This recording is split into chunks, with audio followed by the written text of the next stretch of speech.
we're making a podcast. Unorthodox and controversial. Fucking nothing about you that is controversial, man. Mildly entertaining. People will listen to that, will they? A podcast. And will people listen to it? Yes. How does everybody answer that? Podcast my hole.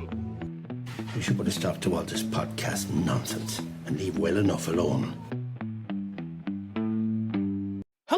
Hello, and welcome to the Mildly Controversial Podcast. This is episode 3 of Series 6.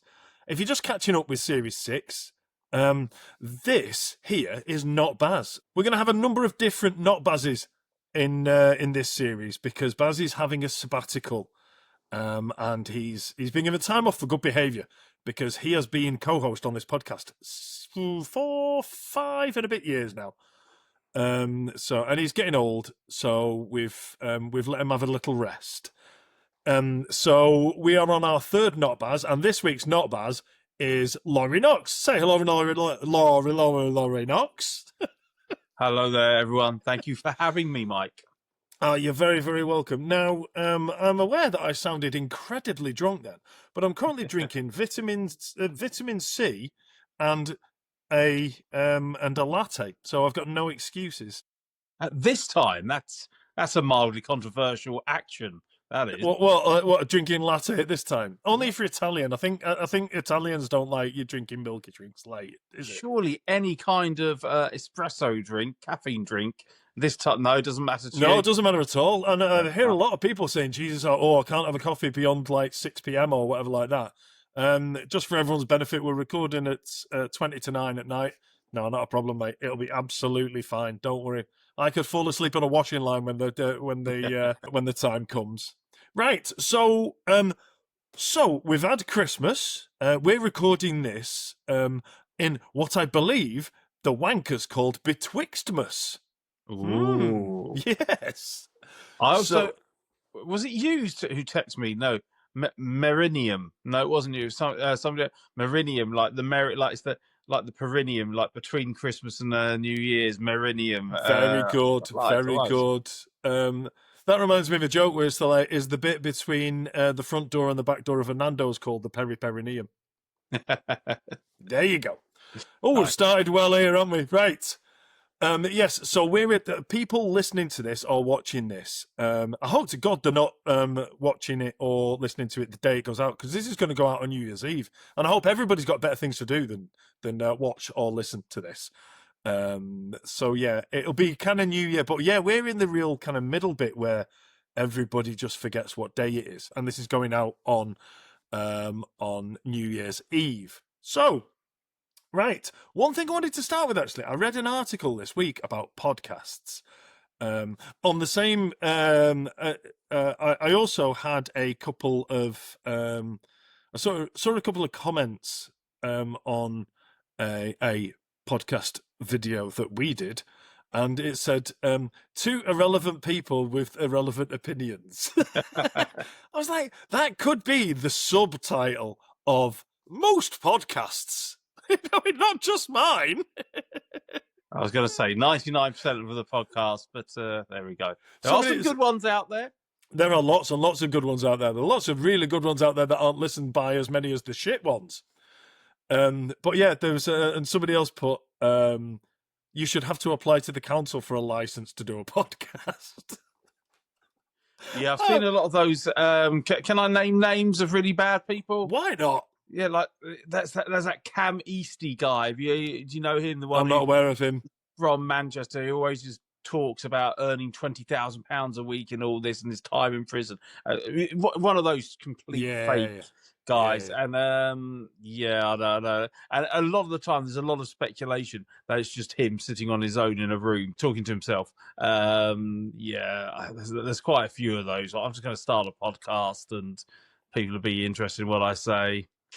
Well, I mean, that's what all podcasts are, I think. Anyway, the reason I mentioned that is because Joe Marler started a podcast. And I was reading an article, and they were slating video podcasts. They were saying that the beauty of a podcast used to be it was audio only, and It was conversation led and all this kind of stuff, which I kind of get. I mean, we've been video since day one, so I think there's definitely a role for video podcasts, which we are one of.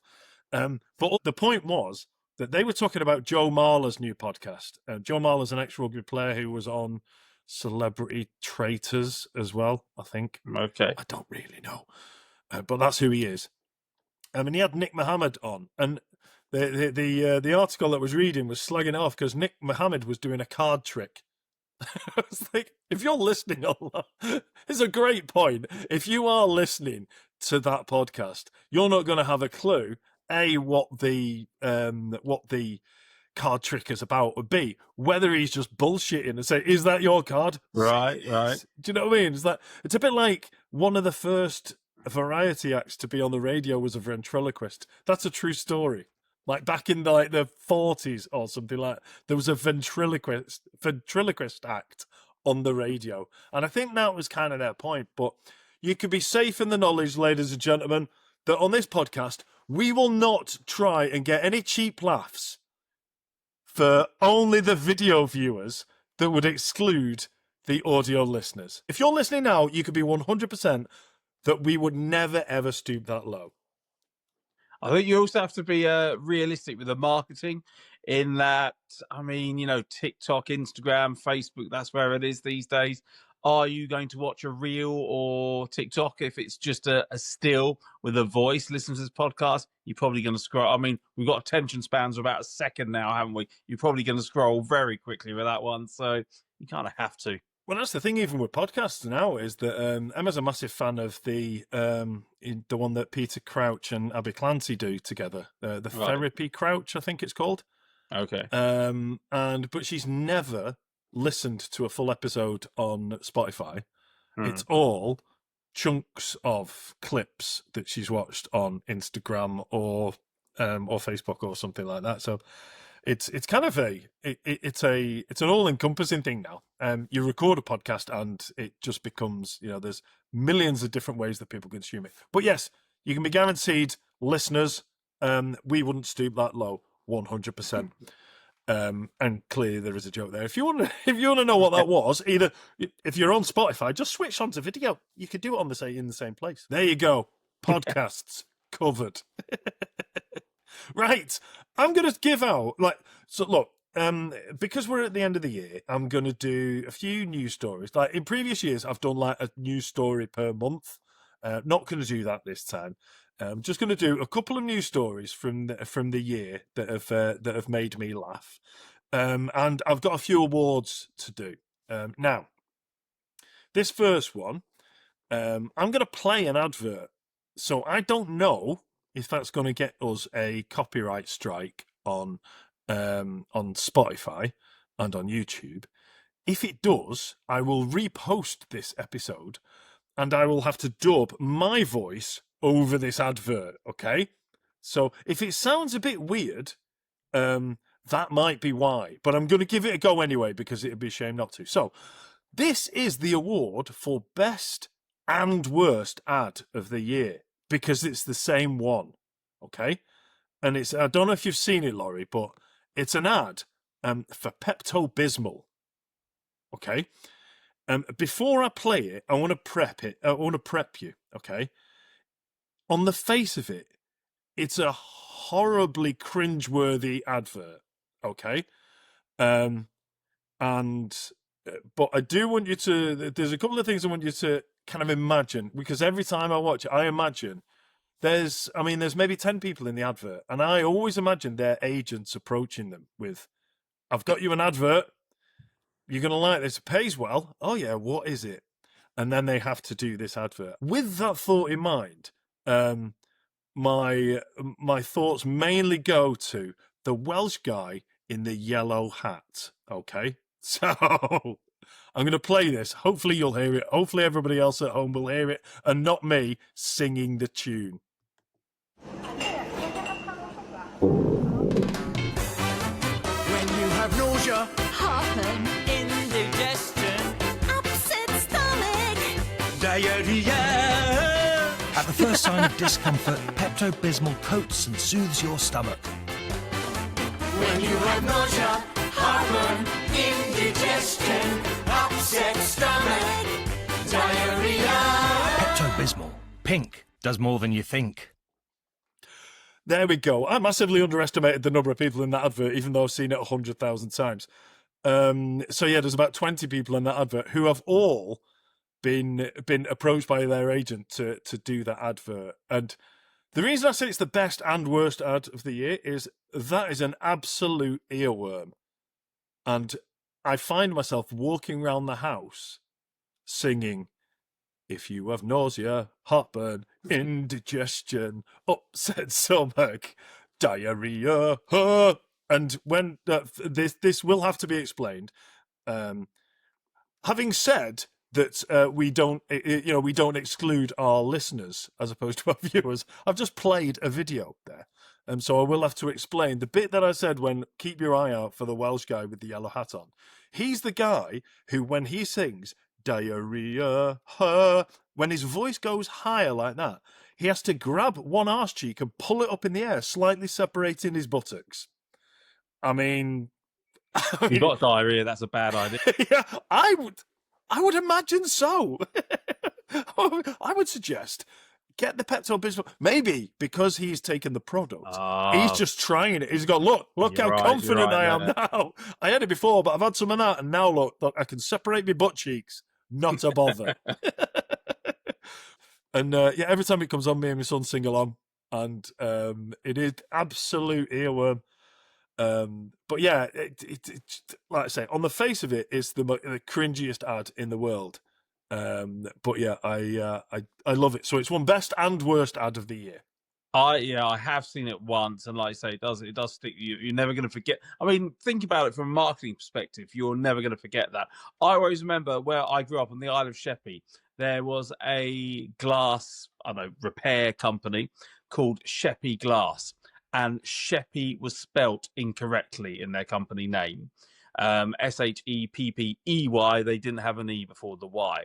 Right. Now, they claimed it was deliberate, whether it was or not, but it must be said, this was in the late 1980s. I can only name one glass repair company ever in the history of the world, and that is Sheppey Glass, spelt incorrectly. Well, so you know what I mean? Cringe, doing things badly. If it gets remembered, it gets remembered. I mean, that is exactly why they've done that. They've done an earworm of a jingle, and they've got everybody dressed in bright pink with yellow, which is the colours of the bottle, and they even called it like pink does more than you think. So it is brilliant from a marketing point of view. Not sure how many advertising awards it's going to win, but yeah, it just I love it for its cheesiness and for its over the top camp way of dealing with some ailments you don't normally chat about on the telly. So then, that's it. Look, now, I've changed my tone now because there's another couple of ads that are out at the minute, and it's not the ads I object to, it's the products. So this is going to get most pointless product of the year award. Okay, and again, I'm not sure if you've seen it, but one of them is the aerial version is advertised by Peter Crouch. So he gets like mud splattered on him and he goes, no, oh, big deal. And the whole product is, you've got these kind of liquid tab things that you put in the washing machine. Yeah. You throw one of them in. The whole product is, it's a big one. And the idea is it's twice as big as the one that you've got at home for when you get big stains. I mean, who are the people who are buying one that's twice the size instead of just putting fucking two in the washing machine? Why are you buying another product on the off chance you might... Who's at home thinking, that's really dirty, that probably needs twice as much detergent? Oh, God, I didn't buy those big ones. What am I going to do? I've only got a box of the little ones. I need twice as much as this. I mean, just the idiocy of it, and it's another one of those products that detergent people are bad for this. It's another one of those products that's found a problem that for years you've been telling us we haven't got any more because of your product. And when they come up with a new, oh shit, we'll have to tell people there's a problem that this one fixes that the one before it didn't. For years, I mean, literally since the 70s, they've been telling us that this washing will get, even at low temperatures, will get into those stains. Don't worry about how bad your stain is. This product, even at low temperatures, will get rid of that stain. Now, apparently, no, you need to buy a bigger one because the one we've been selling you isn't as good as we said it was in the first place. I find more so with technology. I'm surprised with this example because with technology, you get this so often nowadays where they're trying to solve problems that aren't there. When I was in Seoul in February, we went to a restaurant. It's like, can we have a menu? No, you've got to use your phones for the menu. It's like, okay, so we've got the UK phones, obviously. Okay, it wasn't working. We couldn't get 5G, and then like the Wi-Fi was down. So after about 15 minutes, we're just begging them. Look, we've got 2 hungry kids here. We're getting out. Can you please not just? Can you just give us some food and we'll give you some mutton? Just like begging them. And eventually, they did pull out a menu from somewhere and got that. Oh, but it might be it might be a higher price than you'd get online. It's like, well, we can't get online. And it's just like, what?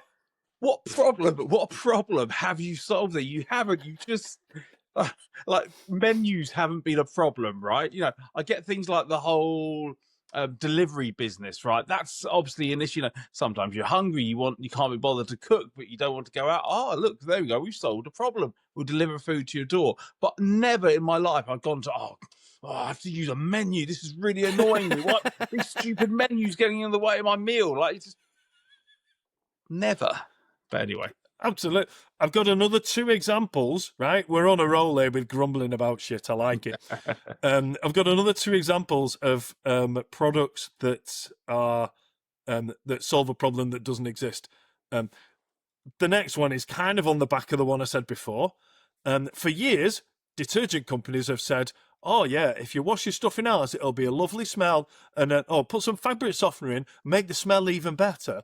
Now you've got to stick some fucking little balls in it to make it smell good.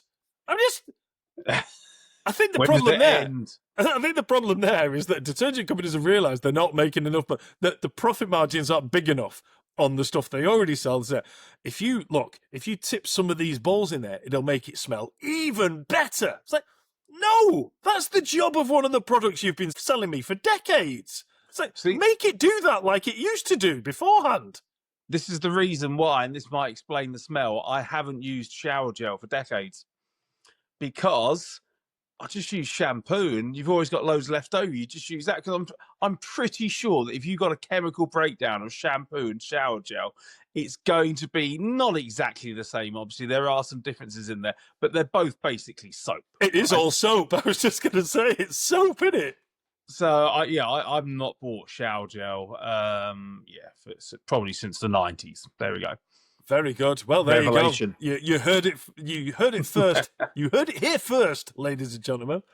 And the final one on this is it was, with all the understandable panic about hand hygiene and all that kind of stuff from, I don't know, 5 and a bit years ago. Something happened. I don't remember, but people became a lot more aware of germs and stuff.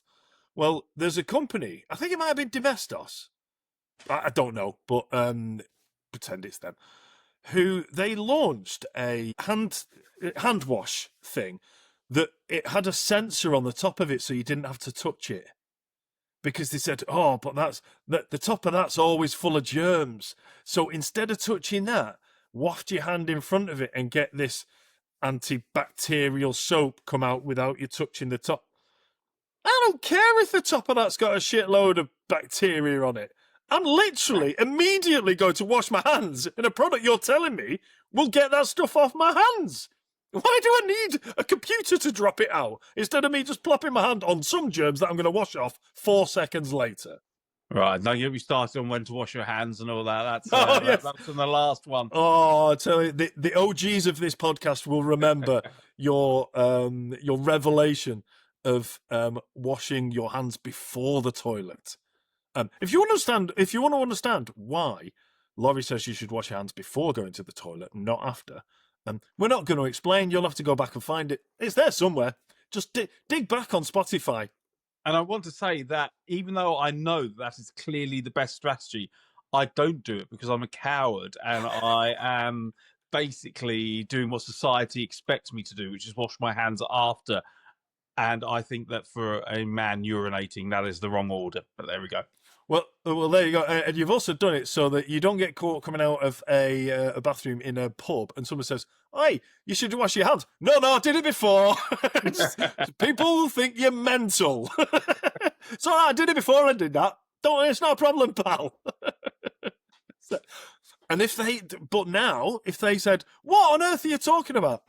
What you need to do is go to the Mildly Controversial podcast, search up the Laurie Knox episode, and watch that. Full explanation given.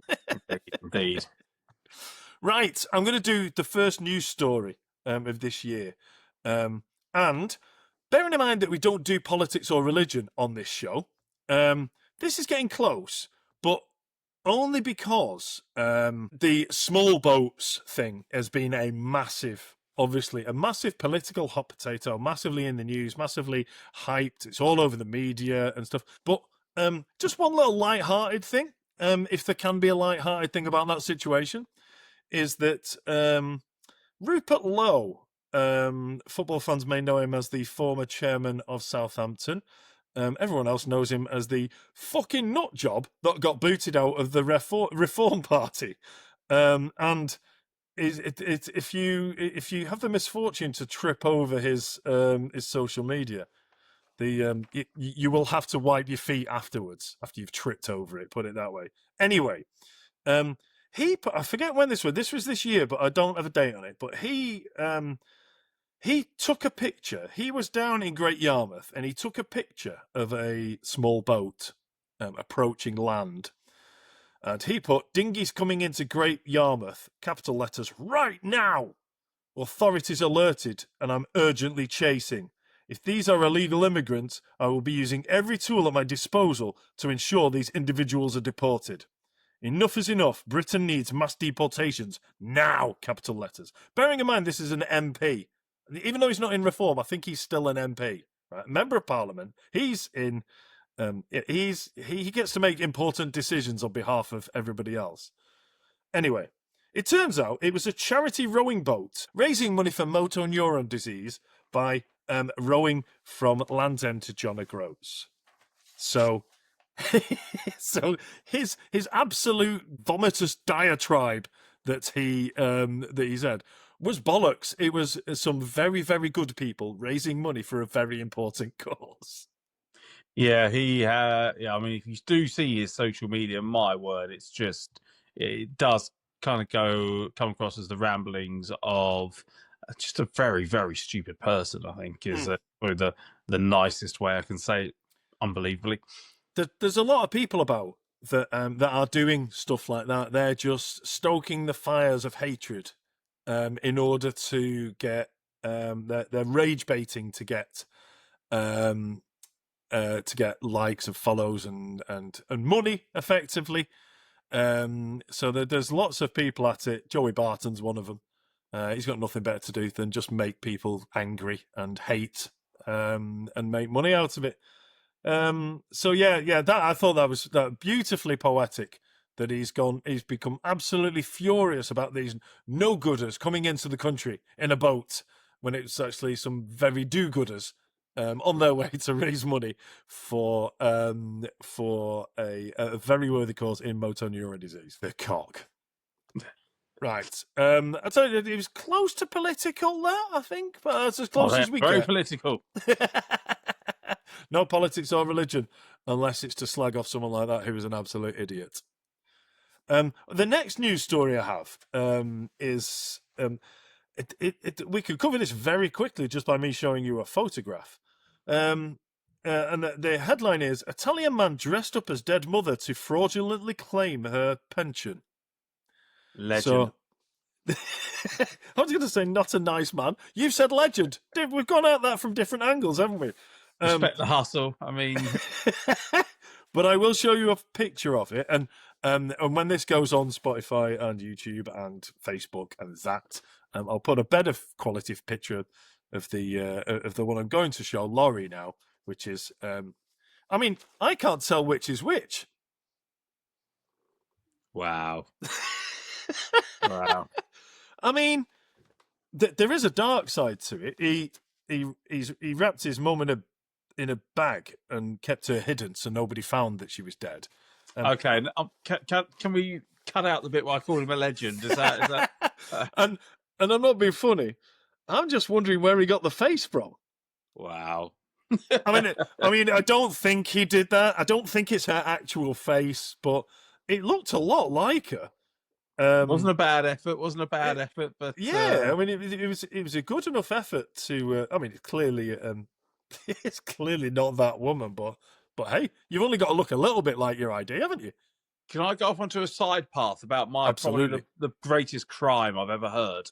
A guy, I'm going to say it's kind of Washington State, Oregon, that part of the world. So he put out an advert for labourers in this town. Let's say $15 an hour is your average labourer's wage. Okay, he put it something like $22 an hour. Obviously inundated with people want to do it. Okay, this is what you're going to do. You're going to turn up to. You got to wear blue jeans. You got to wear a white t-shirt. You've got to wear a high-vis vest. Okay, come here. I'm going to come. You need to meet me at this part of this quite small town. I think it was Monroe, I think was the name of the town. But anyway, so he got all these people, one outside the library, one outside the school, dotted them all over the town, ready to meet him at 10 a.m. or whenever it was. He then went into the bank and robbed the bank wearing, you've guessed it, blue jeans, a white t-shirt and a high-vis vest. He went down through the woods to a boat that he had waiting there and then sped off. And obviously the police were immediately informed. The police came rushing in. You're looking for a guy in jeans, white t-shirt and a high-vis vest. Oh, shit. There's loads of them. That's brilliant. It's what a criminal. That's when you. That's he is a legend. He can be a legend. Just he did get caught in the end. I can't remember why. He did something quite silly. Actually, I'll tell you what it was. I just remembered. A homeless guy in the town noticed him staking out the bank. Been going to the bank for a few weeks, and he took a note of his car registration, and that's the only reason he got caught. Wow. But yeah, he is a legend because that's a relatively victimless crime. Right. To our knowledge, he didn't put his mum in a bag and hide her death. So no. he can stay a legend. Yes. He can stay a legend. Right. And then the final news story that I wanted to cover here is it's another one that the headline tells the story. Raccoon found passed out in bathroom after breaking into liquor store. That's I mean, we can extend the phrase legend to the animal kingdom, I think, for that one.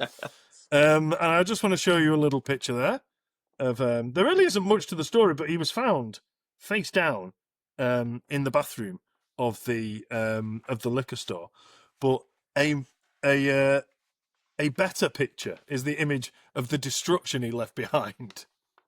And that's good effort. That's what the liquor store looked like after he left it. Now, again, apologies. I can't believe I started this episode with our audio listeners can appreciate everything we do. And I've done loads of stuff that excludes them. So yeah, there is absolute carnage. Look, you Google the story, you'll see it. But there are smash bottles all the way down the aisle of this liquor store, and I just wonder that there's a little bit of me thinks that I don't know if they've got CCTV there, but there's a little bit of me that's just a really pissed guy has gone in, stumbled in, knocked a load of stuff off the shelves, got shit-faced, and just gone, oh, God, how am I going to get away with this? He's gone outside, found some roadkill, and thrown it in the toilets of the liquor store. And he's walked out and he's gone, I have mastered that. It might have been the same guy who did the high vis and the white t-shirt thing. It's of equal criminal mastermindery, that is. Indeed. But you know what? That would be a great podcast idea. greatest criminals. Criminals, something along the lines of criminals who are also legends. Yes. Okay? None of these sound like big name stories, but we're just talking about somebody who robs the local bank in that way. Somebody who maybe gets drunk and blames it on a raccoon. That kind of thing. I think so. That's it was like, what is it? All not all criminals are bad. No. I mean, in the eyes of the law they are, but yeah. That reminds me of one of the greatest Viz letters of all time. Oh, I know this goes way beyond mildly controversial though. Go on, I can always cut it out if it needs to be cut out. Okay, fair enough. Somebody said, my girlfriend and I went to my parents' house and we were looking through photo albums, and there's loads of photos of me naked as a baby, and it got me thinking, could I sell those photos to paedophiles on the internet? Wow, it's a victimless crime. It's like if anything, it's a willing. If anything, I'm flattered. Like if everything, he's grown up. It is a victimless crime. It's got maybe. I was going to say maybe you've discovered a gap in the market there. That's definitely not a route we want to go down with that. No. But yes, I'll have to have a good think about whether I keep that in, Laurie. You'll have me. Fair enough. I'll tell you what. I'll have a good think when I edit it as to whether I keep that in or not. Okay. I might just bleep bits out and leave people to. That's a good idea, isn't it? I'll bleep bits out and then people will get the gist. But they'll be like, oh, maybe I'm overthinking. Maybe he didn't say that. But yeah, if you're thinking maybe he didn't say that, he probably did. Right. And I had to bleep it out. Right. I think that might be all my kind of review of the year things that I wanted to cover.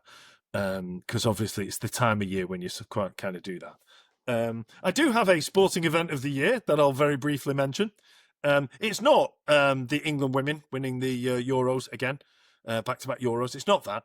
There are two. The runner-up is Newcastle winning their first trophy for roughly 874 years, and me and Shay going along to the parade.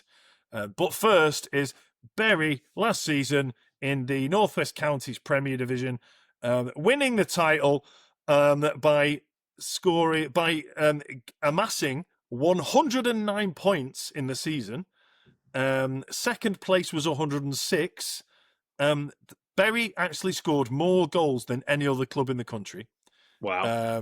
Non-league club, not like Sunday League or anything, but non-league club. They had good long cup runs, but also scored 131 league goals and finished with a plus 82 goal difference. Wow. So there you go. I'm abusing my power to give that as the sporting event of the year out of the entire universe and world of sport. That gets it, because I can. Plus 82 goal difference. That's some old firm kind of stuff going on there, isn't it? Yes, exactly. Although not this year. It's got exciting, buzzing for Hearts to win the SPL. But Scottish football is not shit. Shock.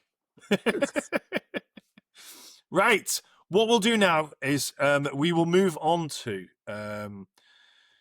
some mildly controversial opinions. We'll just do a couple because that's kind of the idea of the podcast. So we'll do that. There's one here now. I don't think I've mentioned this before on this podcast, but if I have, please let us know in the comments.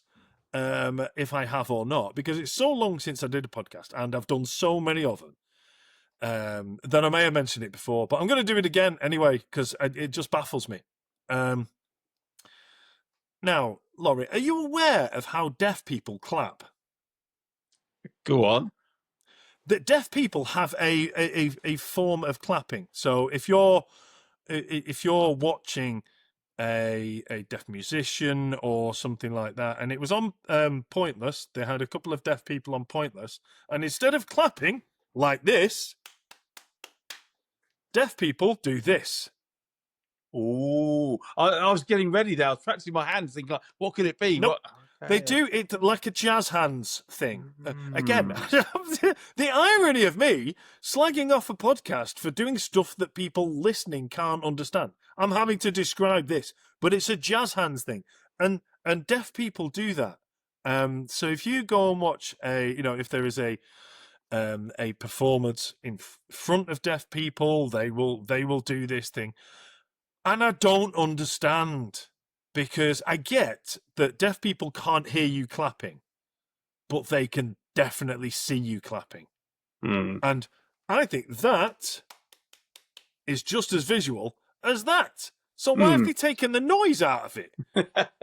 I don't understand. It really baffles me, and it has forever. I just think that I don't understand if it's like, I mean, what do they think that by making a noise that's insensitive because they can't hear the noise of me clapping? That can't be right, can it? Maybe they just don't care. Well, I can't hear anyway, so. I was like, I don't get it. And if it is to like, and you get some real worthy types who'll do it, and even if a deaf person isn't expecting it, they'll go, I'll do this because I know that's what deaf people do. Do you know what I mean? There are some people like that. But if they're trying to do that to be inclusive, I've got news for them. It's not. That excludes blind people. Oh, very good point. Because if a blind person is sat in the audience of a deaf person's performance and everyone starts doing jazz hands, the blind person doesn't know when to react to it or if everybody else is enjoying it. Half of the beauty of a round of applause is that it builds and it catches on and people go, oh, I'll join in as well. Yeah, that was good, wasn't it? If you're a blind person at a deaf person's thing and they're doing the jazz hands thing, you don't know. They're excluding you, and that's not right. I don't like that. Solid points. I mean, I may have, as with most of these things, I may have taken it a little bit too seriously, but it did definitely start with that. I don't know why they do that. Because I mean, clearly that is a very visual way of saying I'm enjoying the performance. What you said was good, or that was funny, or that was a good song you sang, or whatever like that. But so's that. Yeah, fair enough. Have I sold you?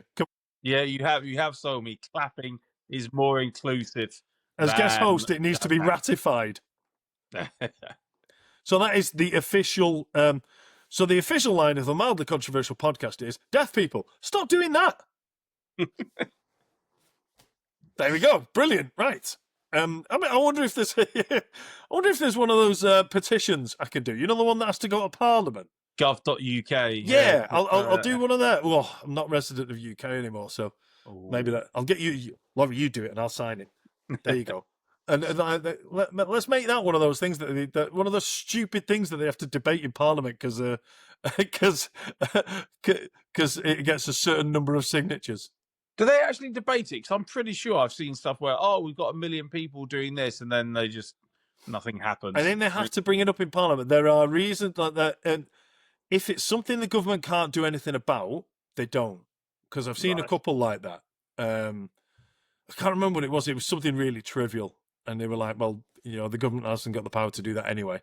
But if it's something that the public want the government to do and they can do it, then I believe it does go to a debate. But I don't know how far down the line it goes because they've got to jump through about 15 hoops before it actually goes to a proper vote, doesn't it? So, right, Laurie, what's been pissing you off, pal?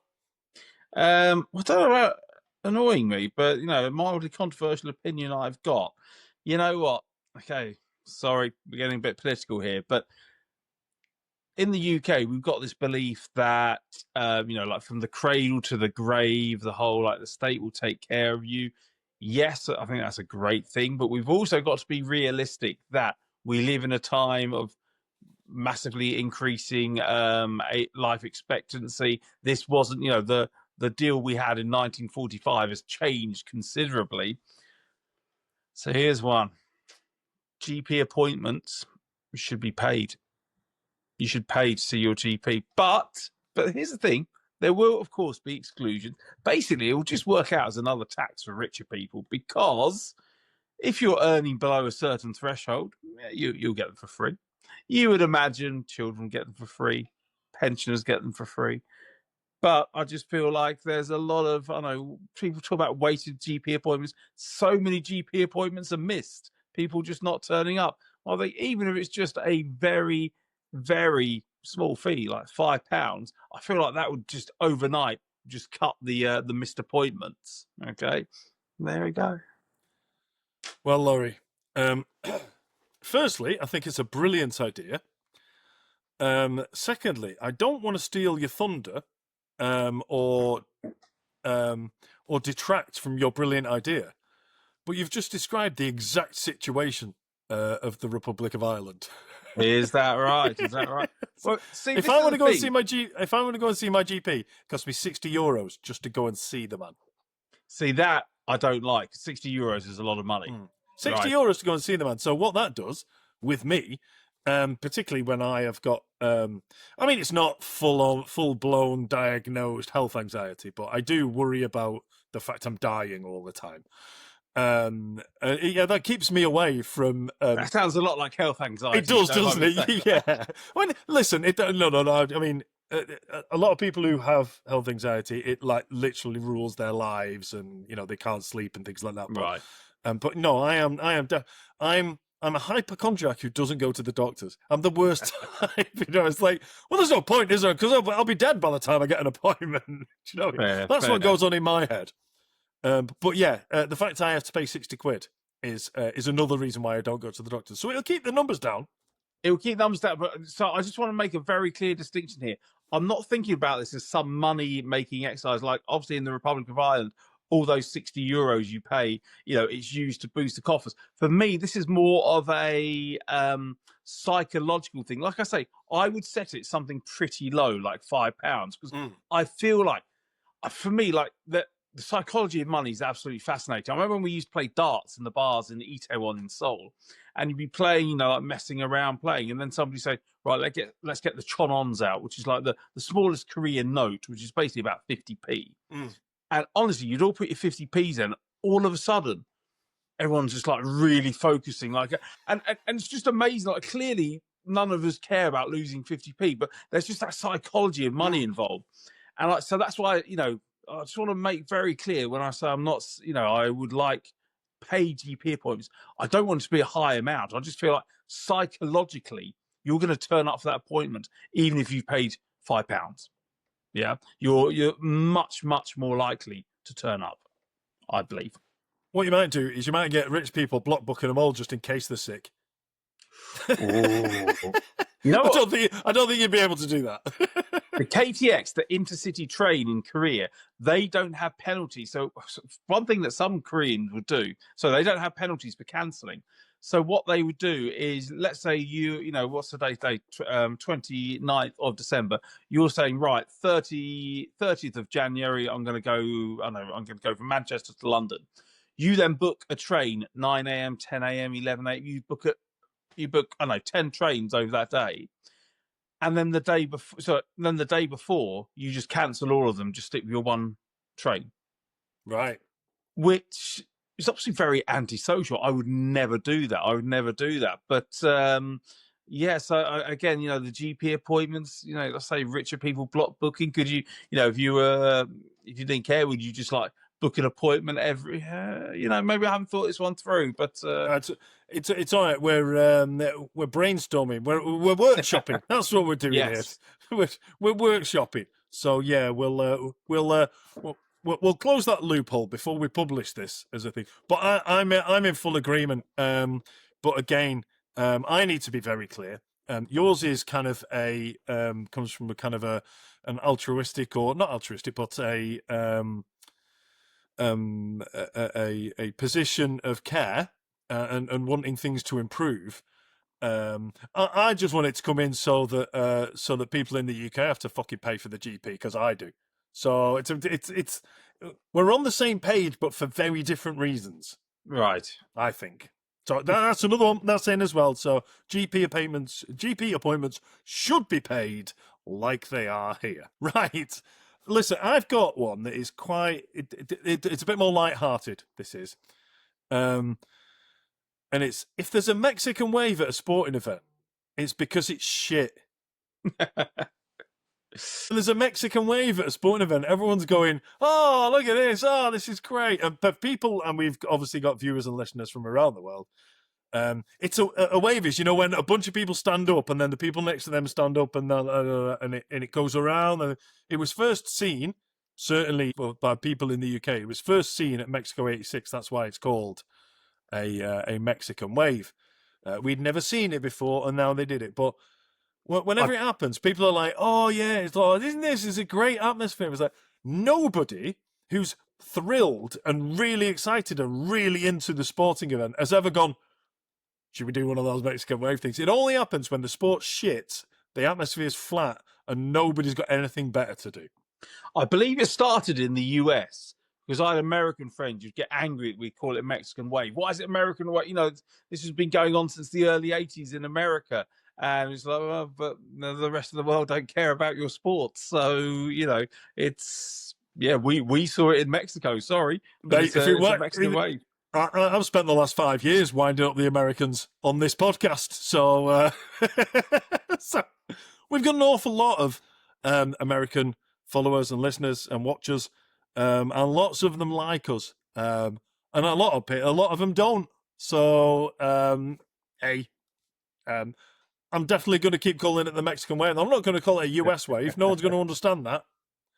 It's a Mexican wave. It's probably not known as a Mexican wave anywhere but the UK and Ireland, I wouldn't have thought. Not only does it suggest the game is a bit boring, also I feel like it's only tin pot events. Like you're never going to get it in like a heated Old Firm derby. Even if it's a boring 0-0 Old Firm derby, they're not going to start doing a Mexican wave, right? In real passionate events where you got like real passionate fans in there, you're never going to get a Mexican wave, are you? It's going to be, I don't know, like Johnny Infant's got his FIFA mates in there and like paying their £1,000 a ticket for the people like that who just, I don't know, just tourists basically. I would pay good money for you to make a YouTube video where you get a ticket to the Old Firm derby, Celtic versus Rangers, and there's a camera on you, and you spend the whole second half trying to start a Mexican wave. I quite enjoy having my teeth, so I think I'd rather not. I would love it. See what the reaction would be. Maybe a Dumbarton match I'll try. But, a Dumbarton match, you might. Although there's only one side to the ground at Dumbarton, so you'd have to keep starting it again. Yeah, the three sides don't have stands, so you'd have you'd have to just do it. Give us a shout when it's got to the end, and I'll start it again. I'm always quite impressed, actually, when you see like a Mexican wave, like those bold designs. Let's say you have like a corner there where there are no fans, they don't join in. It goes round here, and then you get to the side where it's not, and then. The fans here, they all kind of time it together like where it should be. Nobody's okay, and then they take it up again. They kind of imagine where it would be. Quite often it does that when it goes around and there's a royal box or there's all the posh seats and no one does it. And you're right, because when it gets round to the posh seats and no one does it, they don't immediately go up on the other side. They kind of imagine how long it would take for it to get round. And it's like, hooray! Long enough to boo at the boring posh people for long enough that the imaginary wave would come round and, hey, we're off again. Trying to think, when have I been involved in Mexican waves? Watching England schoolboys in the mid-90s. The opening games of the Women's Rugby World Cup at the Stadium of Light in July, whenever it was. I can't think of many others, to be honest. Maybe Olympics. So, I want to kind of dial down on the mildly controversial nature of this subject, and the fact that in your first statement you said it only happens at tin pot sporting events, and now you've just said that it happened at the women's rugby. I mean, make of that what you will. I don't want to. we'll say the Women's Rugby World Cup had probably about 2 potential winners.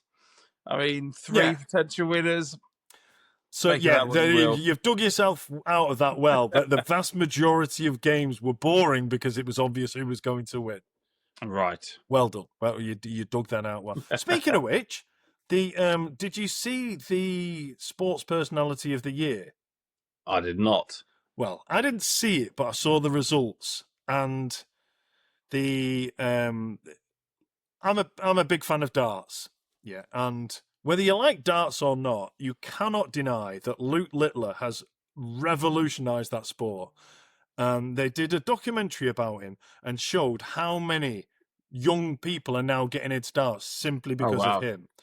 And he got to the World Finals at his first attempt at 16 years old. He won it last year at 17 years old. And he's won pretty much everything since. He's now world number 1. He's still 18 years old. He didn't even get into the top 3 of Sports Personality of the Year. And he didn't win Young Sports Personality of the Year. Wow. Who did? Who did? Well, the top 3 who won the big award was, third place was Lando Norris. Second place, which is why I remembered it, was the girl with the curly hair out of the England Rugby League team. Okay. And I think that was Rugby League, wasn't it? Or it might be Union. Union, yeah. Yeah, that's not a sexist thing. Rugby's shit, both of them. So no, that's not a sexist thing.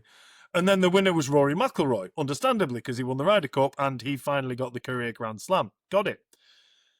The big controversy, I think, was the winner of the Young Sports Personality was Michelle Adjeman, who, if you watch the Women's Euros, she came on as a substitute 2 or 3 of the games, scored goals and got England through to the next round, and undoubtedly played a massive role in England winning back-to-back Euros tripler. But she was a substitute. Yeah, and didn't revolutionize. I mean, there's arguments whether darts a sport and all that, but park that for a minute.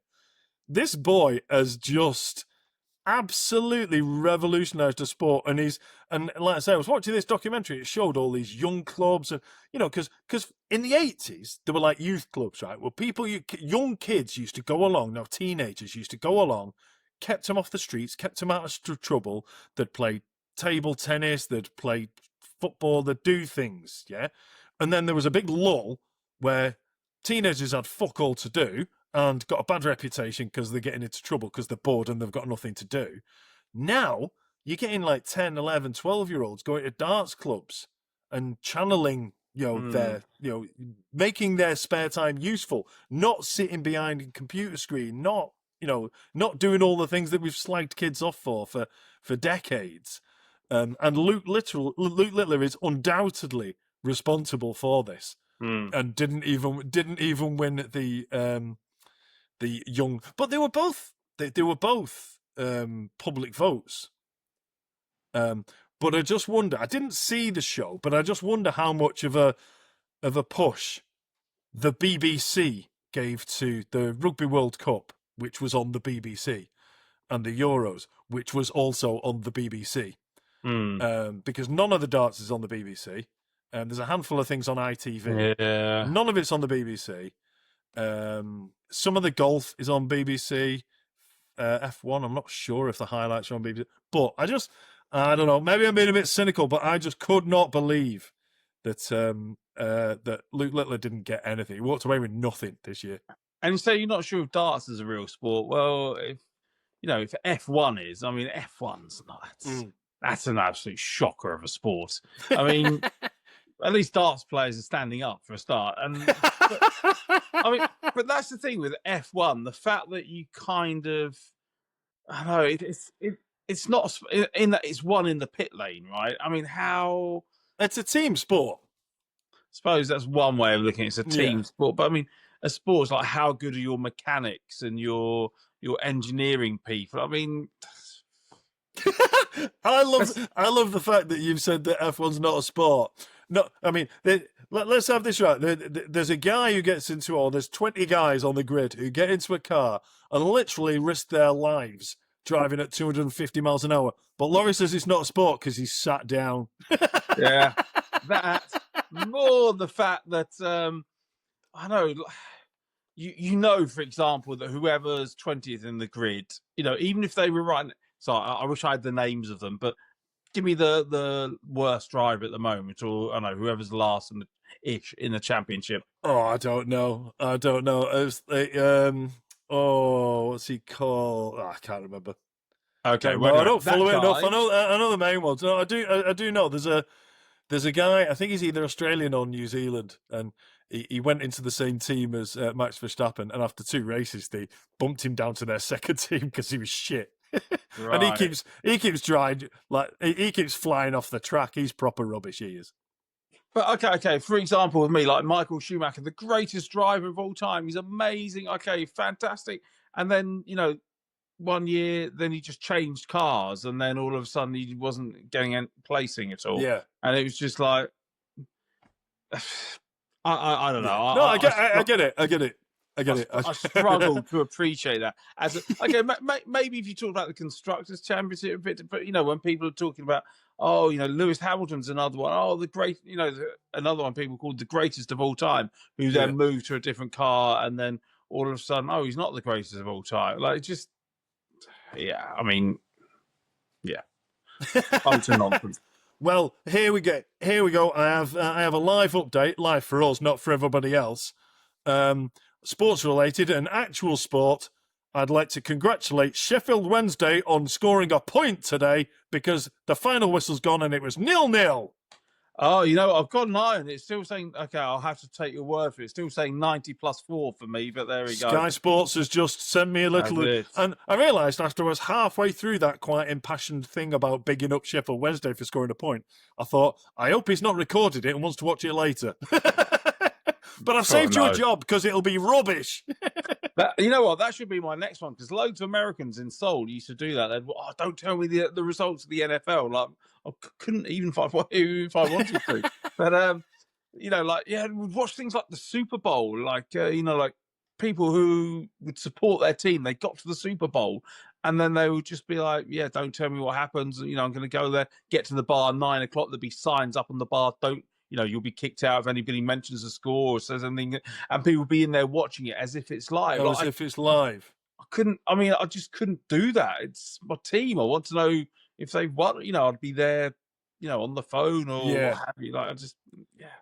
Well, now, Laurie, if you did record the match that Sheffield Wednesday have just drawn 0-0, you can obviously keep your kids up late. So that you can watch it and do a Mexican wave to make it slightly more interesting than the 0-0 it was.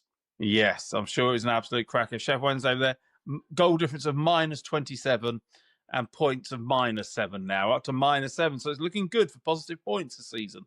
There we go. And on that bombshell of Sheffield Wednesday flying up the table, but flying up the points standings from -8 to -7, we will leave it there. So thanks everybody for listening. Thanks Laurie for joining us as our NotBaz for the week, and thanks everyone for listening. Listen, we're only just back again, so do us a solid. If you're still listening now, God bless you. Thanks very much. That's very charitable of you. But send this on to other people. Like, subscribe, do all of that kind of stuff. I always feel a bit wanky saying that, but do it anyway, please.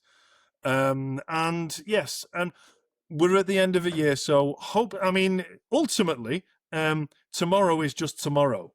It's not necessarily a completely different year if you don't want to look at it like that, but if we are going to put these arbitrary lines in the sand, and congratulations on getting to the end of 2025. There was some mad shit happened, but we got it, we've done it, we're through. I say that, me and Laurie have still got a couple of days to go, so we're gambling on that. But if you are listening to this at the end of 2025 or the start of 2026, thanks very much. Hope you had a great year. We will be back next week. I had a message through from who I think we're going to have as a guest for next week, but I think we're going to have a guest host and a guest. Because at the moment we've done kind of guest host, which is kind of guest stroke host hybrid. It's a little bit of both. We're going to have me, another a co-host, and a guest. So I'm not going to say anything because I've fallen into that trap before. We've trailed people who are going to come on this podcast and they haven't fucking turned up. And on that Garen Noon bombshell, let's say goodbye. Thanks again, Laurie. Thanks everyone for listening. We'll see you next time. Thank you. Goodbye.